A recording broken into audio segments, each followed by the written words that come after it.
So, but the second point, I agree very much with the critical insinuation, in a good sense, of your question, which is, I think this, what you indicated, is a danger which, unfortunately, I think, in my reading, you can correct me, Derrida, in his The Spectral Remarks, falls into, because, you know, he goes into this spectrality, blah, blah, and then his idea is, but Marx naively thought that spectrality is just for a certain historic, but since spectrality is irreducible, isn't then capital also irreducible? Like, you know, we can fight it like Hydra, but it will forever return, and so on and so on. I think that the answer is a very simple one. I don't think one should make this typical ontological Kurzschluss and identify spectrality as such with this concrete form of spectrality and so on and so on. I think that if there is a mistake in a certain vulgar ontological type of dialectical materialism, Marxism, is precisely that this image of communism as, you know, totally self-transparent reality onto itself and so on and so on.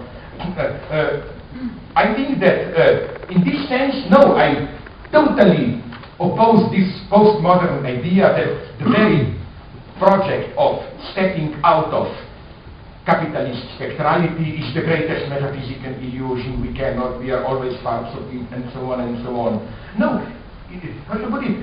The status of spectrality can change and so on, as I developed already before when we were up there in that more restrained seminar. I'm thinking more in these terms. For example, Alain Badiou said something in a very nice way that although a certain impossibility remains, but its status can change radically. So this, for example, Badiou's nice simple example. Take irrational numbers, the square of -1. Of course, they are impossible to positivize. But in more traditional mathematics, even Marx here made one of his big stupid mistakes, where in his mathematical manuscripts, he just dismisses them. This is total stupidity, meaningless, and so on. No? But what happened then in modern mathematics throughout the 19th century is that they integrated this impossibility. The idea is, yes, it's impossible, but we use it as a symbol and it works. You can, calculating with irrational numbers, sorry, not irrational, imaginary numbers, you can build very stable real buildings and so on, no? It works. You see, something like this can be done. It's not that we always, I don't like this postmodern idea, we always need illusions or whatever. I mean, radical changes are possible in the status of illusion, how illusion is, and so on and so on. So, I agree very much with you here, that one should be very, very precise here, not to elevate, how do I call it, impossibilities which are specifically capitalist into some kind of external ontological condition or whatever, no? One more question. So I'm wondering how you distinguish death drive from capital and death drive from sexual drive, because I was reminded when you describe death drive of similar passages by Freud and the sexual drive, as much on how one refers to the logic of capital. First, I would have to be here much more precise because I'm well aware of the problem that, death drive, now we have a new category and it goes for everything, you know, for sexuality, for capital and so on.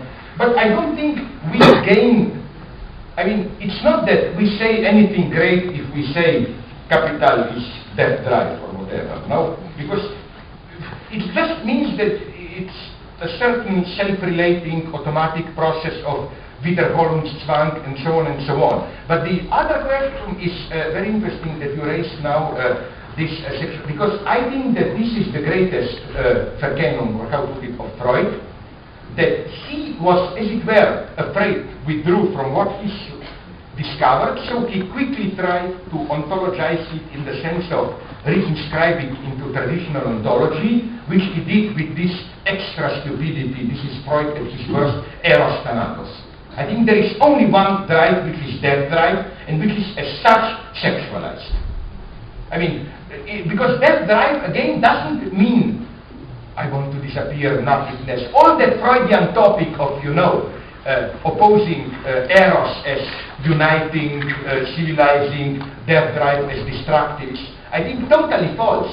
First, sexuality as such is radically destructive in its excess and so on. So again, my point would have been that there is only one drive, and that drive is just, how to put it, is just a kind of a distortion of loose principle. That drive is just this insistence, repetitive insistence, which not only is not opposed to sexuality, but as such sexualizes things. Like I made already this afternoon up there, a very vulgar example, I like it.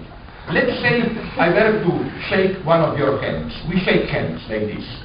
What would have been your impression if I would simply cling to your hand and squeeze it again and again and again? You will probably say, dirty old man, what does he want? But note the paradox. The very fact that I just repeatedly insisted on a gesture will be sexualized. So we have here many paradoxes, and again, I think this is one of the big examples where Freud misrecognized his own achievement. There was another lady there. We have time for one last question. Oh no, sorry, man, I'm so sorry. I didn't want to impose some transsexual operation. Sorry. Sorry. You're welcome. Nutzen die Chance, das Deutsch zu sagen. Ja, natürlich, ja.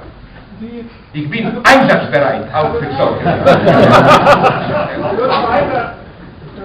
Die Frage, warum muss ich sozusagen in der Beschreibung von kapitalistischen Systemen sozusagen auf den Todestrieb zurückgreifen, wenn man mit Lacanian im Prinzip sozusagen auch im 16. und 17. Seminar eher auf die Diskurstheorie gehen könnte und eher sozusagen auf die Mehrlustbewegung. Ja, auf die Diskurstheorie. Ja. Also, ich verstehe, ja. In der politischen Union. Aber Lacan bietet ja sozusagen schon auch eine Lösung an. Ne? Im 16. und 17. Das ist eine... Und da würde er ja sozusagen tatsächlich ja sagen, es gibt einen kapitalistischen Diskurs und es gibt einen psychoanalytischen Diskurs und wir können sozusagen mit der Mehrlust analog zum Mehrwert diese Bewegung stoppen, indem wir es disziplinieren. Yeah, but this is for me it's a very difficult, complex question which we touched here, because you know that Lacan was searching for the right formula. At some point he thought that how Mehrwert functions. At some point he thought that this objectia le plus de jouir is that its capitalist discourse is Herren master's discourse with just places change. Sometimes that it's hysterical. I think that Lacan was searching for the right way there, but I don't think there is an alternative in what I said, because the way to answer you, but we don't have time now, would be to address a very difficult question, this object kleines a, l'objectif a. How does its function change in drive, from desire to drive? The standard definition... In the void. In the void.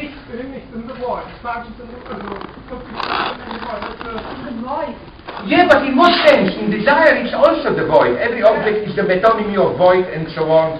I think there is, I don't have time now, I think it will be towards the end of the first chapter of my parallax, if I remember correctly, that it's a much more refined division here, because at the level of desire we are in this Kantian field, there is a void and every object is a metonymy of void and so on and so on. I don't think that the object of Trieb, object A, functions there in the same way. It's not something we are metonymically after, it's more a void like a purely formal twist, how should I put it, like the metaphor that I like to use is, again, very primitive.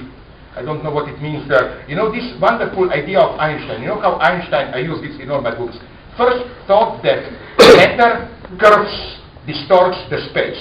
But then he had a much more ingenious idea that matter is nothing but an effect of the curving the space. So it's not that we have stuff as a positive substance so that empty space would be perfect symmetrical, but it's that the original fact is curving the space. And I think that in this sense, in drive, object A is that which accounts for the Spannung. It's this minimal Spannung, which is not yet caught in this endless logic of desire. So I think that in a way, drive, trieb is, if you want, ontologically more primordial than the desire. But what you know what's the problem here with Lacan? He is, like Foucault and others, struggling with two, you know, we all know, at least already from Adorno, that modernity has two aspects. One aspect is this, as Foucault would have put it, surveiller, punir, central administration, and so on.